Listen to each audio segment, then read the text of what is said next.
Welcome back to another episode of The Bench of Science. Today we'll be discussing levocarnitine, also known as L-carnitine. So, what is L-carnitine? L-carnitine is an amino acid which typically is associated with weight loss as well as sports performance and brain function. Okay, so how does it work? L-carnitine works by assisting the mitochondria with energy production. For those of you that have done high school biology, we've all heard the most famous phrase in high school biology: the mitochondria is the powerhouse of the cell. So, L carnitine, funny enough, although we don't speak about it as often, actually assists in this process by allowing the transport of fatty acids into the mitochondria.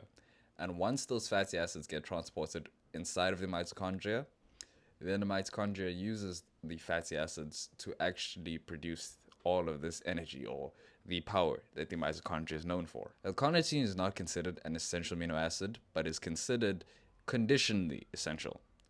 Reason being, your body's actually able to produce its own L-carnitine so long as you have sufficient lysine, methionine, and vitamin C.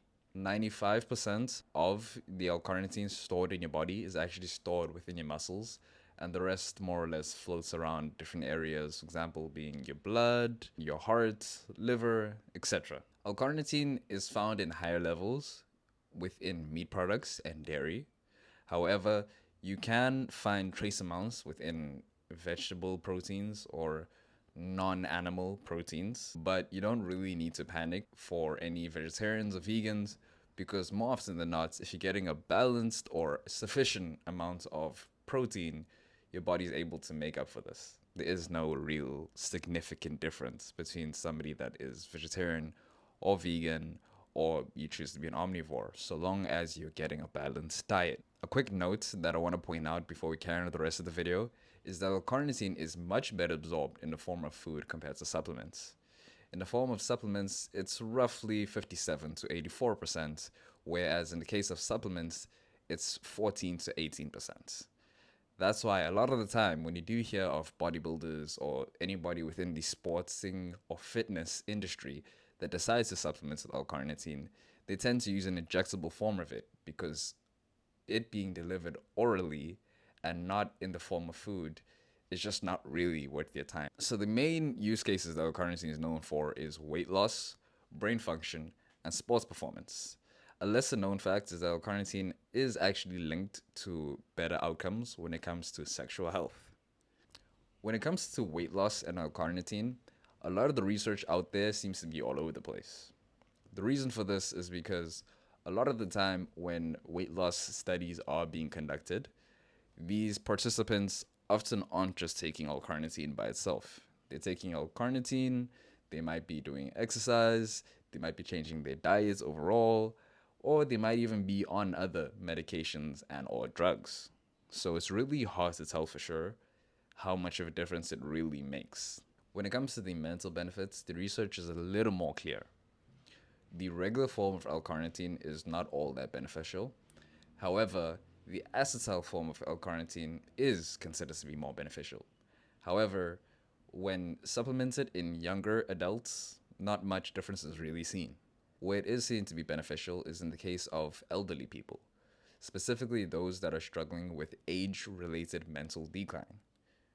Consuming roughly 1.5 grams, it can be seen to decrease the effects of mental decline, in most cases, dementia, Alzheimer's, or similar issues. When it comes to performance, it has been seen to be beneficial in the muscles, more specifically recovery and oxygen supply, as well as overall performance, endurance, and power. However, it does need to be noted that these changes are not so significant that you're going to see them straight away, and they do take quite the time to build up.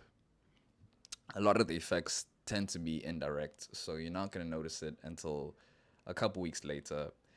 Exact timing is not very predictable because some people do see a benefit, some don't. So it's very hard to tell roughly when you should expect changes.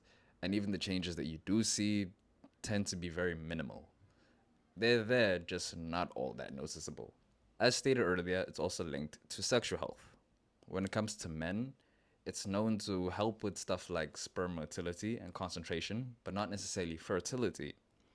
When it comes to women, however, the story is a little different. When it comes to women, ovulation and fertility do increase. However, in specific cases, with the study that has been conducted, it was more specifically on women that have PCOS. They were separated into two groups, those that got the L-Carnitine and those that didn't. Both groups were administered fertility drugs. And in this study, it was seen that there was a significant difference in those that were administered the L-Carnitine. A significant difference in the right direction, meaning more of them did get pregnant.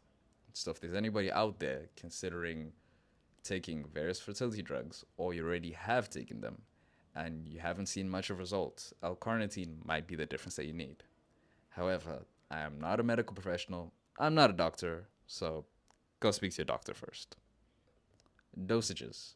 Those that are looking for the mental benefits of L-Carnitine take 1.5 grams of the acetyl form. Those that were looking for physical benefits, i.e. exercise, take approximately 2 grams. And those that are looking for its fertility benefits take approximately 3 grams. Anything above 4 grams is not really dangerous, but has been linked to some side effects, mostly nausea, vomiting, etc. So anything above 3 grams is really not necessary, and there has been no research showing any benefits above that. As stated previously, higher doses are linked to issues like stomach pain, nausea, vomiting, etc. And it's also linked to TMAO. TMAO is something that I have discussed on a previous episode of the Bench of Science. However, just to quickly recap, TMAO is linked to high levels of plaque buildup.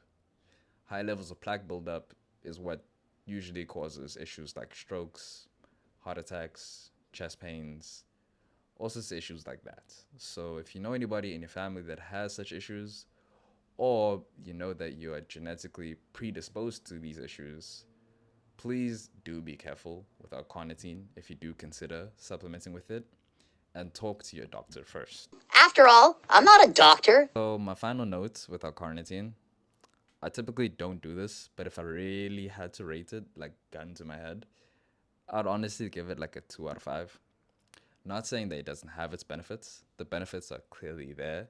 It's just so specific to certain groups of people that if you don't fall into one of those groups, I don't see the point in taking it. Reason being, it only really helps in certain cases, and even in those cases when it does help, it's like sometimes it does, sometimes it don't. So from my understanding is typically what I'm seeing or what I'm understanding from the research I see out there, it mostly helps with people that are deficient. In cases where you have a healthy diet or you don't have any genetic issues related to L-Carnitine, you're not really going to need to supplement with it.